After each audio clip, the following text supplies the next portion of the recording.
All right. So, good evening, everyone.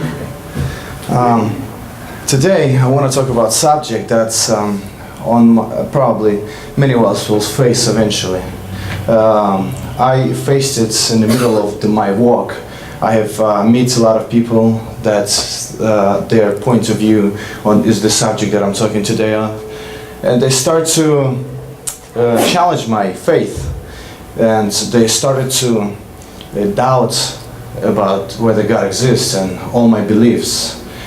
So I started to learn about it more, to take into actual consideration what do they have any evidence for it or for their arguments.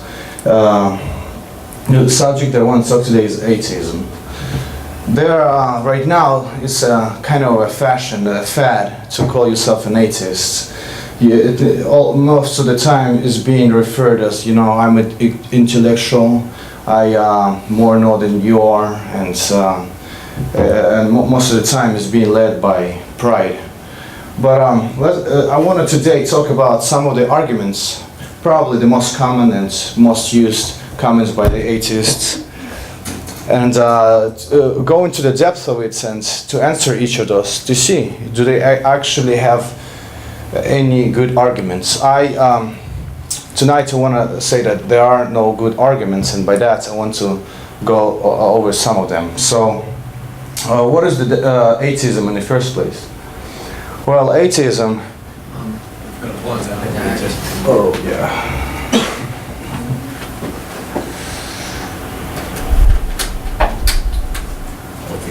Well, atheism is a lack of belief in any deity, which implies that nothing exists but natural phenomena matter. In other words, there is no supernatural, and pretty much there's no God, in simplest words to say.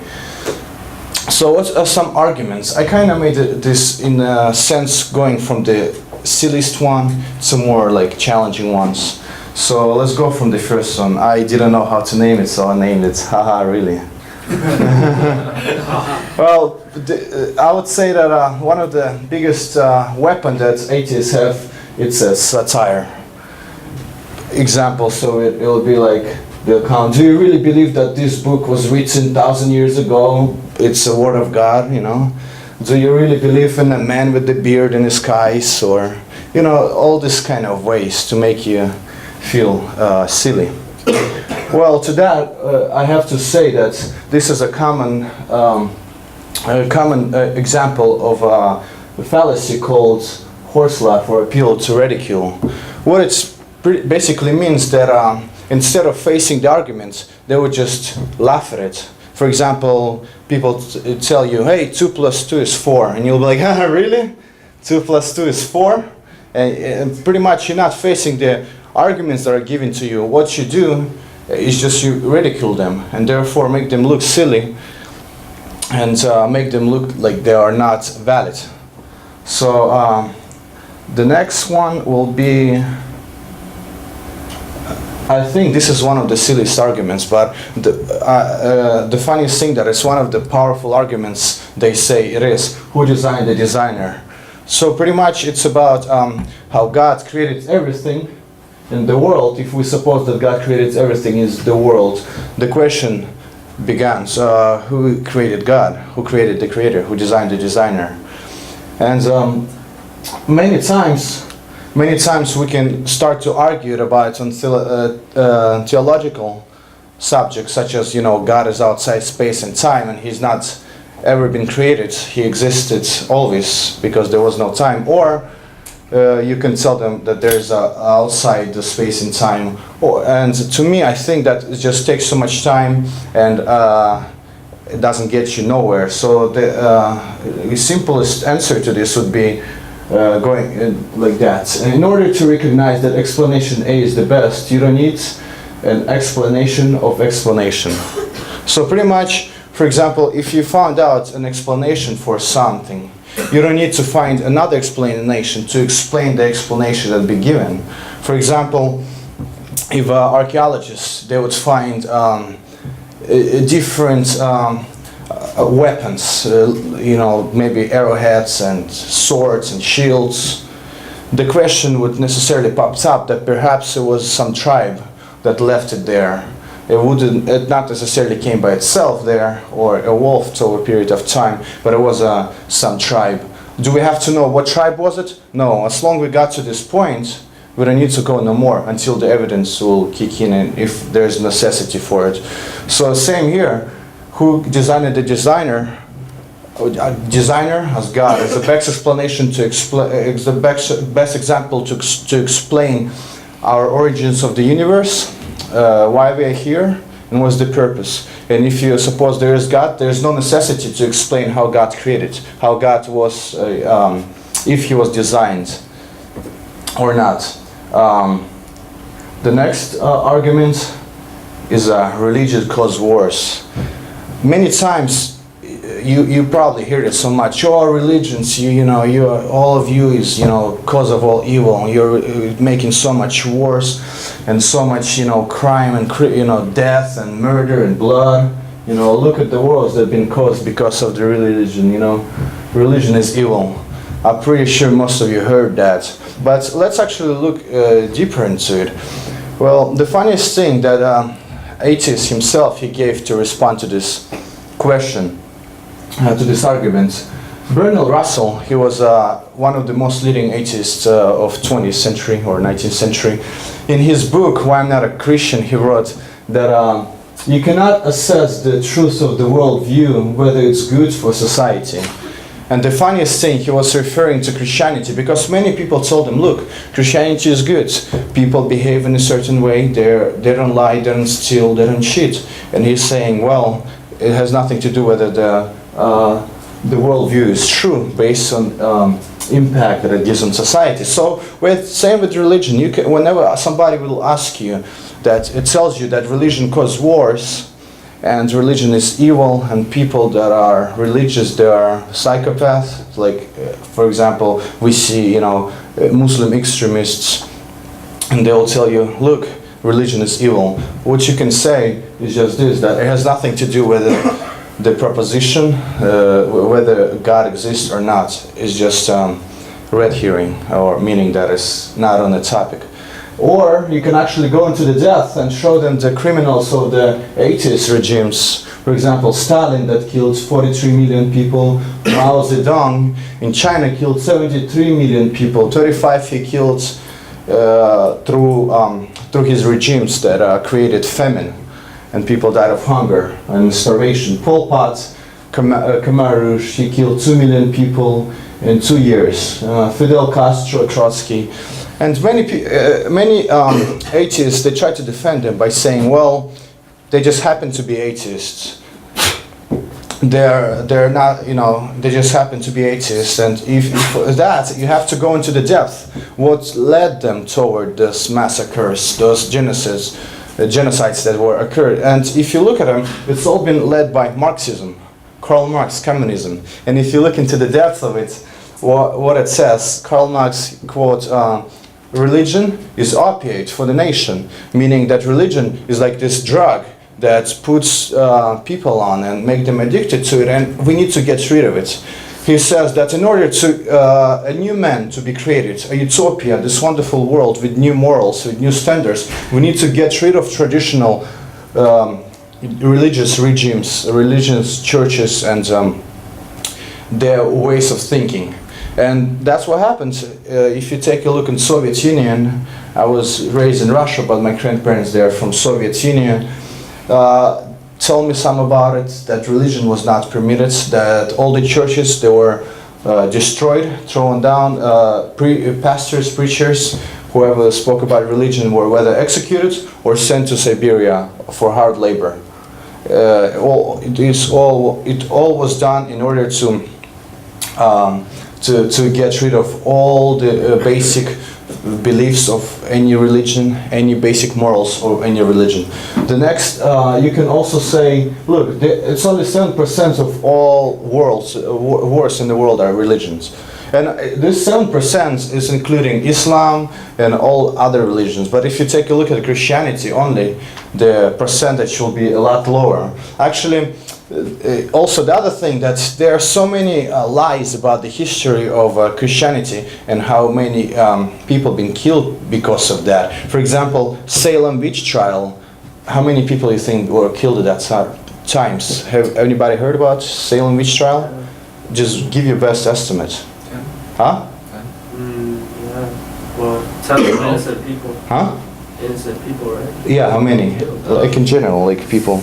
Dude, I don't know. Dozens. 10,000. Not Well, 10,000. I'd say That's dozens. way over the limit. I'll just say that actually it was been killed only 18. Throughout the whole time of each Salem witch trial, in the history, not history, all this stereotypical thinking about it, they were saying, oh, so many witches were burned and, you know, there was chaos. And if you take a look, it was only 18. Well, also Inquisitions. How many people were killed in Spanish Inquisitions? What do you guys think? 100. Huh? 100,000s. It was well, these Inquisitions, they were over 400 years.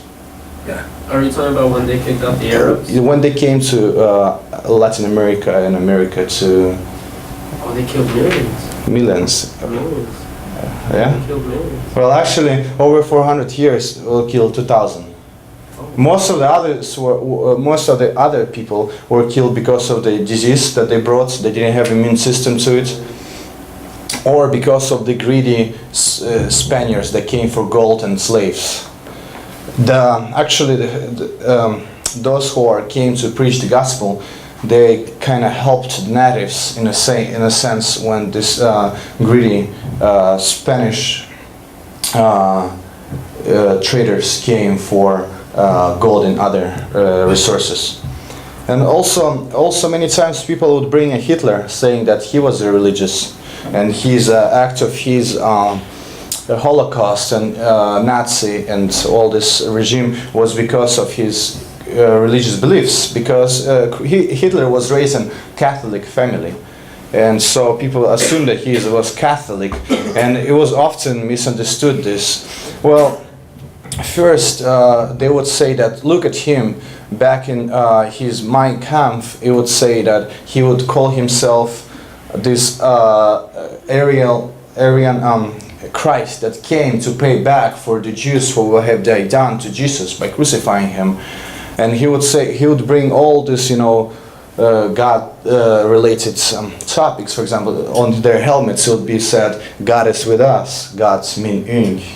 And to that it was already responded that in order to gain power from barbarian churches and Protestant churches in Germany, he needed to find a way to get their attention. So what was his hook? He came and saying that he's a messenger from God, that not necessarily a messenger, but he came here to pay back to the Jews for what they have done to Jesus Christ. Churches didn't go for it, and eventually he just kind of canceled it, and he used his power to gain most of the power. And also there was a lot of quotes was said by him about Christianity and religion. For example, National Socialism and religion cannot exist together. The heaviest blow that ever struck humanity was the coming of Christianity.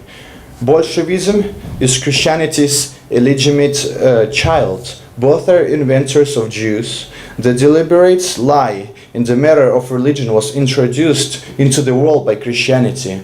Let it not be said that Christianity brought a man the life of soul, for evolution was in the natural order of things. He was also a great follower of Darwinism, of Darwin theory, and so that's why he used his evolution.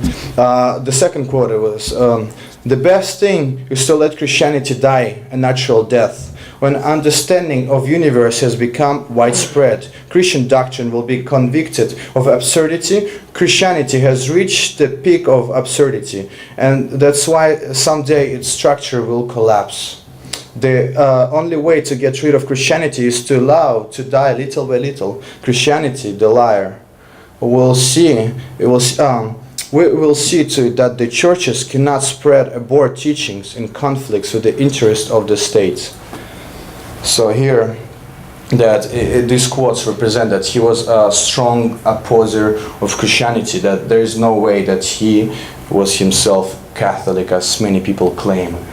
So the next subject will be, there are absolutely no evidence for God existence. Well, first of all, there are evidence, and I don't know, I don't have a time to cover them over, maybe next meeting. But even if you deny that there are no evidence for it, which there are, you can say that there are no absence of evidence, not evidence of absence. For example, if you come to a conclusion and saying, well, that there's no good arguments at all for God existence, the best you've been left with agnosticism, meaning that I don't know where God exists or not. In no way that this defined to be an atheist. For you need solid arguments for God non-existence. The other thing they say, you cannot prove non-existence of something. For example, you cannot prove that God doesn't exist because there is no God. Well, to that is the simple answer. Yes, we can prove something that does not exist. For example, we can prove that there are no Muslim extremists in U.S. Congress. Many times the example would be brought up. For example, I don't believe in Santa Claus, not because there are there's no evidence for non-existence of Santa Claus. Therefore, what? I should be agnostic about whether he exists or not. Or so to that you can say the reason we don't believe in Santa Claus, not because we don't have evidence, but because we have evidence against that there is no man in the sleighs and the horses, flying around. It's not the horses, deers, I should say. To that there was brought an example. Say one atheist, Bertrand Russell, who was mentioned earlier, he brought, there's example of flying China, the little to make tea, the teapot. Okay, so he said there's a teapot flying around somewhere in between Venus and Earth, the planets, and it's so little that it not be detected by any radars. And the thing is that we don't have any evidence for it, so therefore, and there's no evidence against it. Therefore, we should be skeptic whether they exist or not. Well, to that we can say that do we have evidence for it? That's the reason we don't believe, because in history of humanity, there was no time that a teapot was launched into outer space. So pretty much they try to tell you that there are no good evidence for God existence, therefore he does not exist, or they can tell you that you cannot prove non-existence. And this I'll respond to. The next, it will be like you just happen to be raised in a Christian family. For example, if you were born in ancient Greece, you would believe in Zeus. In Middle East, you would believe in Allah. In India, you would probably believe in Hinduism, and they have like 1,000 gods there, and They have over 300 billion. Exactly, You just happen to be raised in Christian family. You just happen to be around your friends. Friends influence on you, your family. So therefore, you became Christian. Well, that means that if you were born in Greece until the classic period, you would believe the world is flat. Or you believed you would be raised, if you were raised in India, you probably believed that the world is being held on a cow. No, elephant. It was other cow. Fine cow. Yeah. So meaning that whatever these beliefs occurred and how they occurred and what time has nothing to do whether those beliefs are true or not.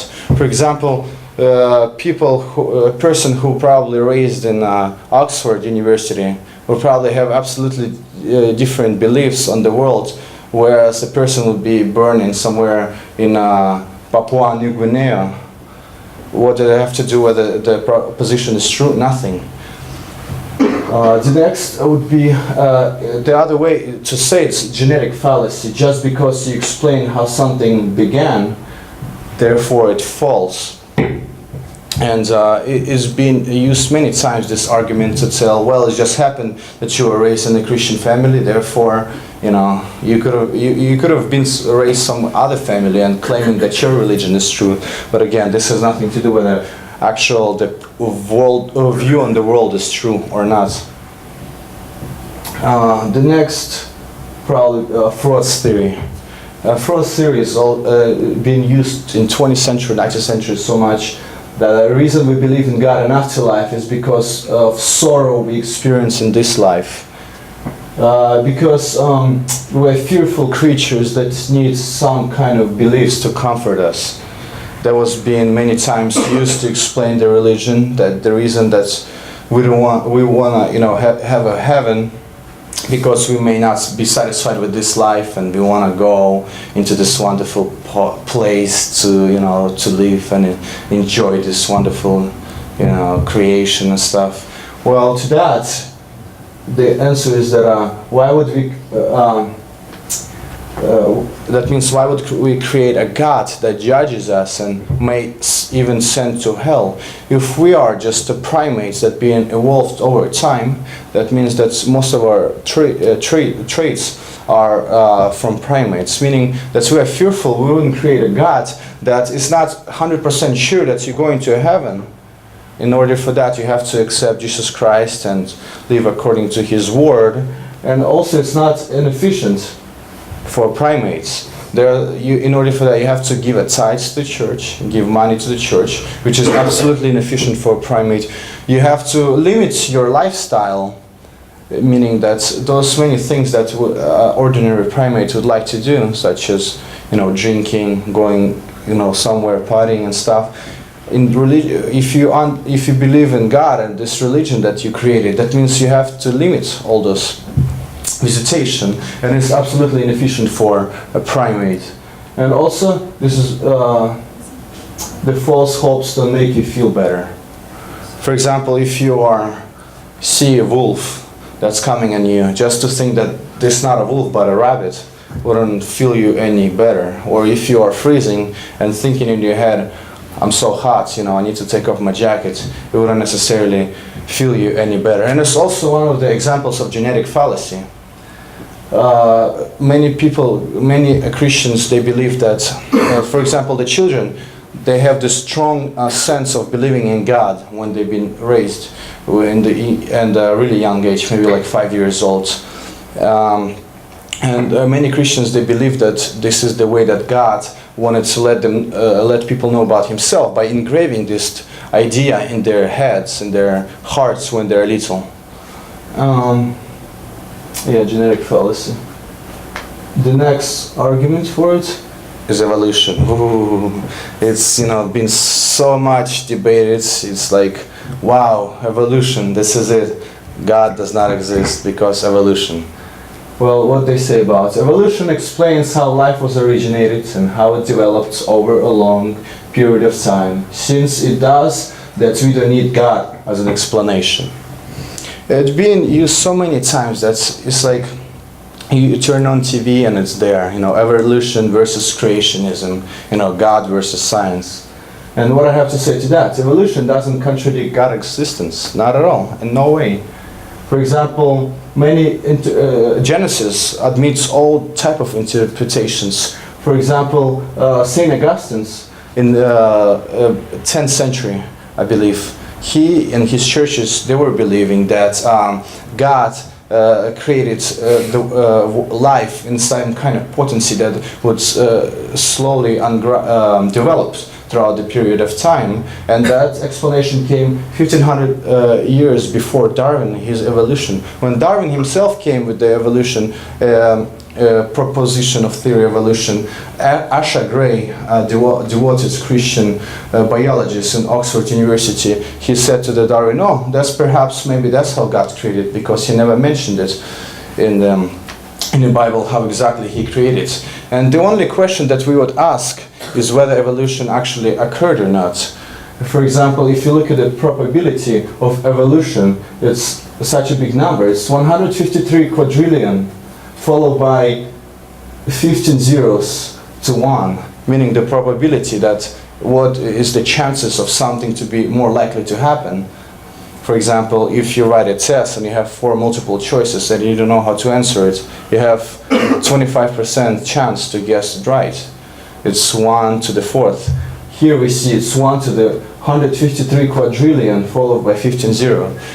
And it's been calculated that in the book Anthropic Cosmological Principle, it was written 10 steps of man evolution from going from primates into the human.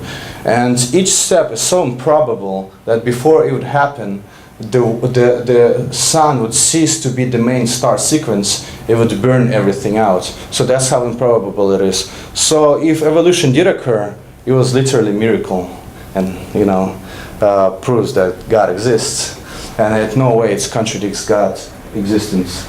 So the next one is, again, I want to kind of follow up to the previous, religion versus science. Again, we hear this all the time, that it's a war between, science and religion. The religious dogma and science, that coming up with this wonderful technology. But what I have to say is that one of the reasons science was used in Western Europe is to see how God created the universe. Science in no way contradicts religion. For example, why wasn't there scientists in the Middle Eastern countries at that time when there was so many scientists in Western Europe? Because of their religious belief. Al-Ghazi, he was a Muslim philosopher. He believed that everything that happens in the universe happens inside of God's mind, in Allah's head. So whatever happening, it's not rational. It cannot be traced, it cannot be observed, it cannot be recorded. Whereas Christians, we believed and still believe that the universe is rational, that we can learn something out of it. That's why most of the scientists of past, I gave a little list of those that we probably heard the most, plus there are, the hundreds of more that are being Christians. The reason they started to use science is to see how God created the world, how God created the universe, in which way. For example, Copernicus, Kepler, Galileo, Pascal, Newton.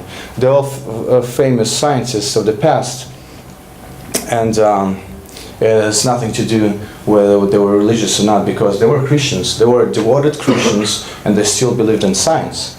And actually, science, in a sense, starts to show us more of God's existence.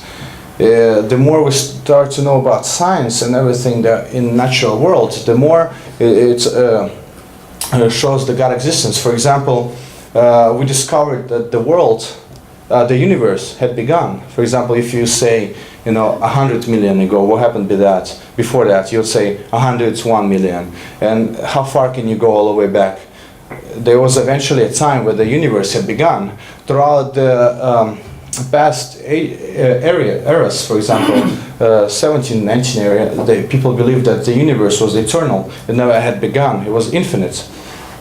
But with our current studies and our current discoveries, we indeed found out that the universe had begun. Guess what? If you look at the Genesis, at the beginning God created heaven and earth. It tells you that there was nothing and God created something. And it's interesting because unlike other religions, in other religions it says that God's some kind of carpenter, crafty man, that he took some, material, and out of this material he created the universe and world. No, here, Hebrews, they said, this is it, that's how created. At the beginning there was nothing and God created the universe. And if you ask them, how do you know that? God told us. And also, for example, if you look in the Genesis, it says, God says, let there be light. And only after 4 days the sun comes up. Back in old days, people ridiculed. They're like, how ridiculous this is. The sun comes up only after 4 days. And he says, let there be light. But if you take a look at the Big Bang, that's how it actually happened. A Big Bang, a little flash, let there be light. The next, probably one of the biggest actual arguments that I'll probably say the best is a problem of evil. For example, it would go something like this: if God is all loving and all powerful, why he wouldn't stop evil and sufferings in the world? And if you take a look, there are a lot of evil. The wars, there are famine, there are genocide, and etc. All this stuff. So why is that? Well, for that, God has sufficient reason. As humans, we are so limited in our understanding of the world and of the future. Our senses are so limited that we don't know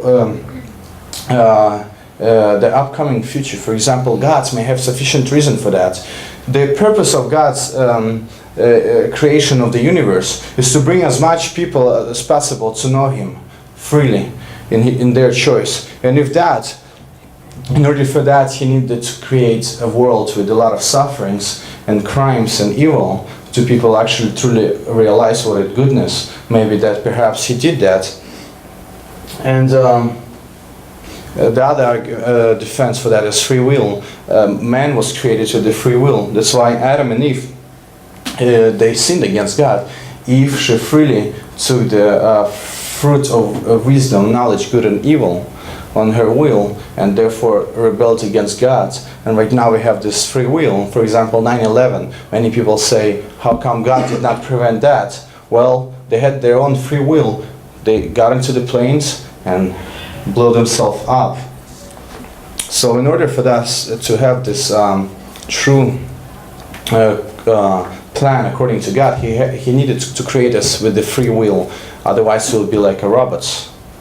So yeah, these are pretty much one of those arguments that I find it to be most common in the world, and those arguments that they want you to feel like that you're a Christian, and look, we have so much arguments against you, that your belief is, fallacious, that you're, delusional, that you are crazy.